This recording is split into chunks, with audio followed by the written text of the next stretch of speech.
In the last 5 years, one company has achieved an almost unbelievable returns to its shareholders. It returned over 2,000%. To put that into perspective, Nvidia returned around 1,300% over the same period.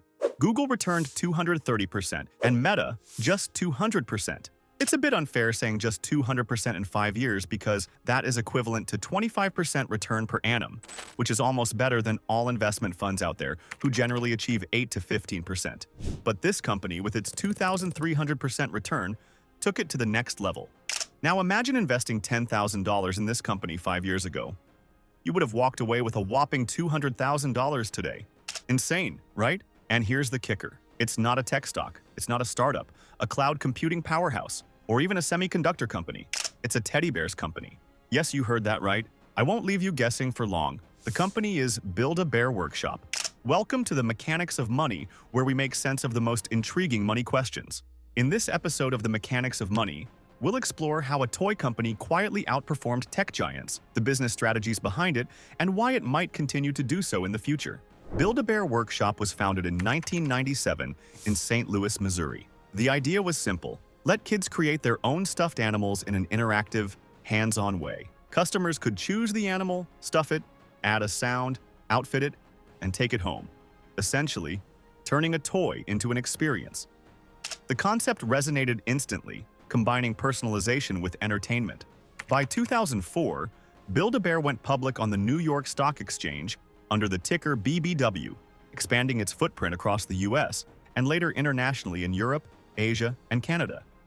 Yet for many years, Build-A-Bear remained a niche player, tied to seasonal trends and discretionary spending.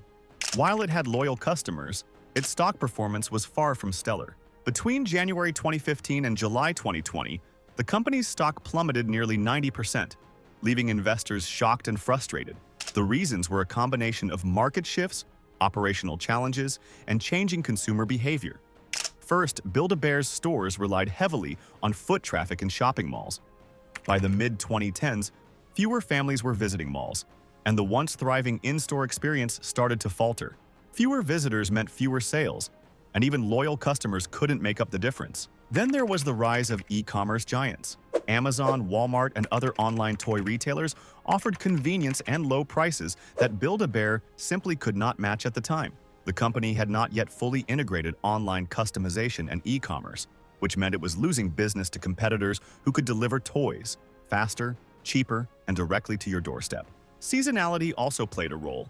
Build-A-Bear's sales were heavily tied to holidays, birthdays, and gift-giving events. Any dip during these key periods had an outsized effect on revenue, creating a perception of risk among investors.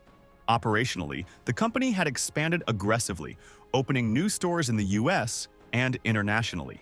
While some thrived, others underperformed, leaving Build-A-Bear with high fixed costs and thinning profit margins. The combination of declining foot traffic, rising competition, and overexpansion led to a perfect storm. As a result, the stock price went down 90% in the 5 years prior to the extraordinary returns. By early 2020, analysts questioned whether a company best known for teddy bears could survive in a retail world dominated by e-commerce and tech innovation. It seemed like Build-A-Bear's story might be coming to an end. But then, just when it seemed like Build-A-Bear's story might be over, something remarkable began to happen. The company quietly started to reinvent itself, laying the groundwork for one of the most surprising stock comebacks in recent memory. To understand the magnitude of this turnaround, you need to look at the numbers. In 2010, Build-A-Bear was generating around $400 million in annual revenue. Over the next decade, however, that figure began to shrink. Year after year, revenue dipped, reflecting a company struggling to adapt. By 2020, it had fallen to $330 million. A full 10 years of a contracting business. Then came the pandemic. Build-A-Bear's already fragile situation was hit hardest because of its heavy dependence on physical stores. Foot traffic disappeared almost overnight, supply chains were disrupted, and discretionary spending froze. Revenue dropped to $256 million, a shrink of almost 40% from its 2010 revenue. And that's after 10 years of a declining business. At this point, it felt like Build-A-Bear might not survive the retail storm. Yet out of this low point, Build-A-Bear began to show signs of life. The company returned to its roots, focusing on what had always made it special, the in-store experience.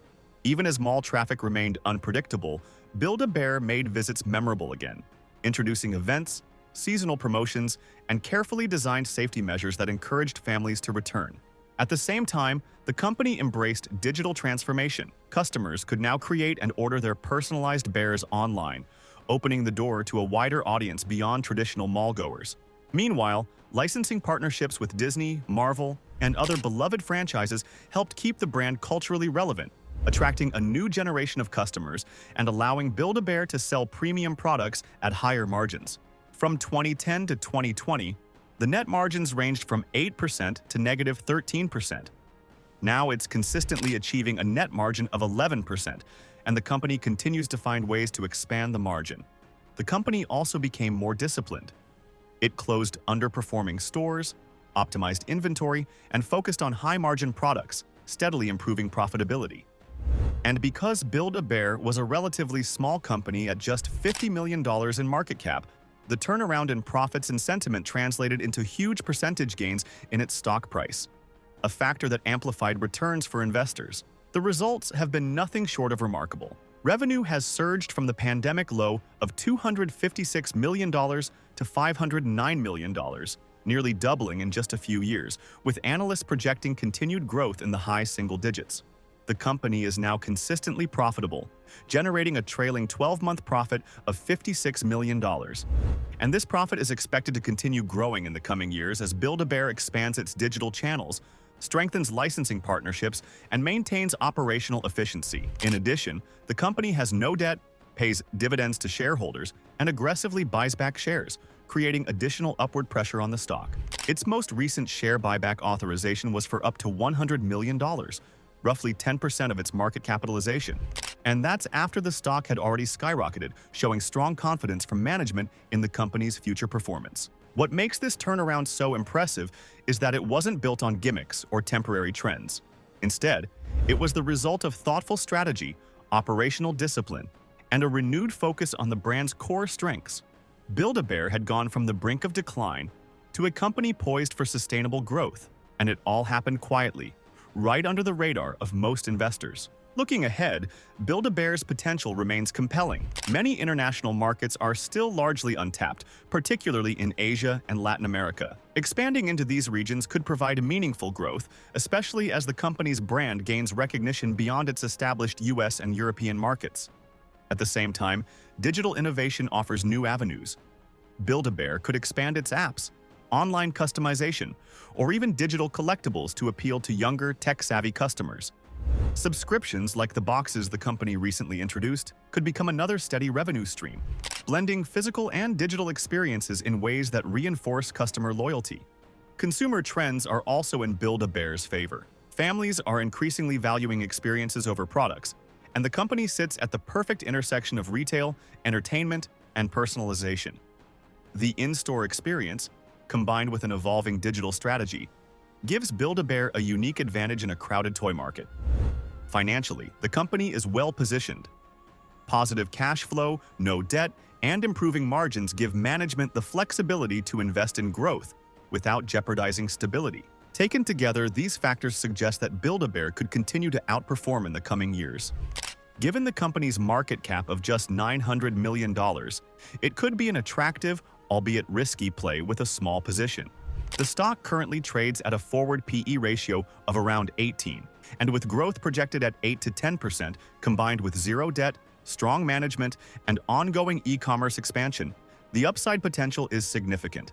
Of course, the main risk is staying relevant. The company must double down on its core in-store experience while continuing to innovate digitally, whether through further online customization or partnerships with relevant media companies. Competition from companies like the Bear Factory and other niche toy brands is a constant threat. If Build-A-Bear manages to remain relevant and execute on these fronts, I wouldn't be surprised to see the stock rise 80 to 100% over the next 5 years, based on roughly 10% growth and a potential expansion of the PE ratio to 20. Personally, I'm considering opening a small position, particularly given my portfolio's heavy focus on tech stocks. It could serve as diversification while still maintaining exposure to growth-oriented companies, making it a unique complement to a tech-heavy strategy.